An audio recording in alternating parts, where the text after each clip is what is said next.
ఏదైతే ఈరోజు రాష్ట్ర వ్యాప్తంగా ఉన్నటువంటి తెలంగాణలో మరి 96 డిపోల నుంచి మరి సమ్మెలో పాల్గొంటారు.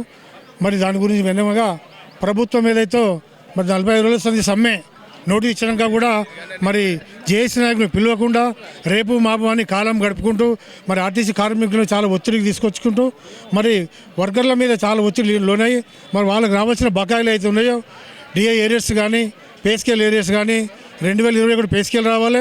మరి అదేవిధంగా 2021 పే స్కేల్ రావాలి. మరి రిటైర్మెంట్ అయిన కార్మికులకు కూడా 2017 ఏరియర్స్ రావాలి. ఇంతవరకు ఇవ్వలేదు.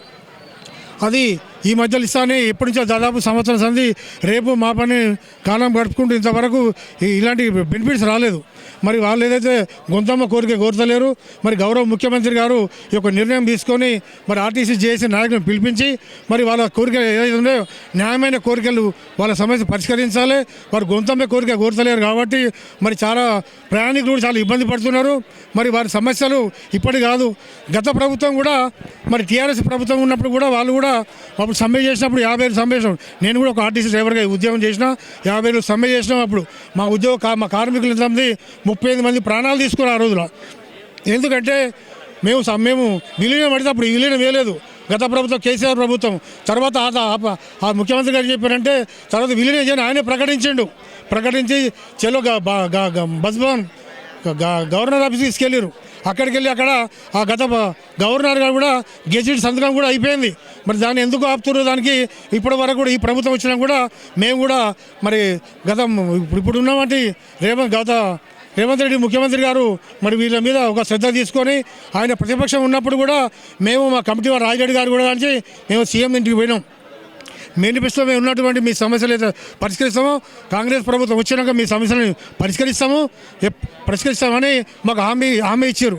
దాని పూర్వకం మేము వచ్చేసాం. దానికి అనుగుణంగా మరి ఆ రోజు ఇంతవరకు ఏం లేదు. దాదాపు 3 సంవత్సరాలు కావస్తుంది ఈ ప్రభుత్వం వచ్చి, కాంగ్రెస్ ప్రభుత్వం వచ్చి మరి ఆర్టీసీ కార్మికులతో చెలగాట మారుతుంది. కావున మరి ఇంతవరకు ఎలాంటి సమస్య రాలేదు. మరి దాదాపు 1,000 మంది ఉద్యోగం అన్ని డిపోల నుంచి ఇక్కడ పాల్గొంటారు కాబట్టి వాళ్ళ సమస్యలు ఏవైతున్నాయో ఆ సమస్యలు మరి పే స్కేల్ కానీ మరి ఏరియర్స్ కానీ వాళ్ళ సమస్యలు ఇవ్వాలి. 2021, 2025 2 పే స్కేల్స్ రావాలి. 2017 రిటైర్మెంట్ కార్మికులు కూడా ఇంతవరకు బెనిఫిట్స్ రాలే. కొందరు లీవ్ ఇవ్వలేదు, డిఏ ఏరియాస్ ఇవ్వలేదు. కొందరికి డిమాండ్ నోటీస్ ఒక్కొక్కరి దగ్గర 4 లక్షలు 5 లక్షలు కట్టించుకోరు. ఆ డిమాండ్ పైసలు ఇంతవరకు పెన్షన్ కూడా లేదు. మరి వాళ్ళు అప్పు చేసుకోరు. కొంతమంది కూడా మరి ఇప్పటి వరకు కొంతమంది సెటిల్మెంట్ కాలే. రిటైర్మెంట్ ఉద్యోగులు కొంతమంది సొంత ఇళ్ళు లేవు. కొందరు పిల్లలు కూడా సెట్ కాలేదు. కొంత మ్యారేజ్ చేయలు. చాలా ఇబ్బంది పరిస్థితులు ఉన్నాయి. కావున మాకు లక్షల జీతాలు లేవు. ఉంటే 40,000 50,000 జీతాలు ఉండొచ్చు, కానీ మాకైతే ఎక్కువ లేదు. దాని గురించి మరి గౌరవ ముఖ్యమంత్రి గారు చొరవ తీసుకొని జేఏసీ నాయకులు పిలిపించి మాట్లాడి ఈ యొక్క సమస్యలను పరిష్కరించవలసిందిగా మేము విజ్ఞప్తి చేస్తున్నాం. Thank you.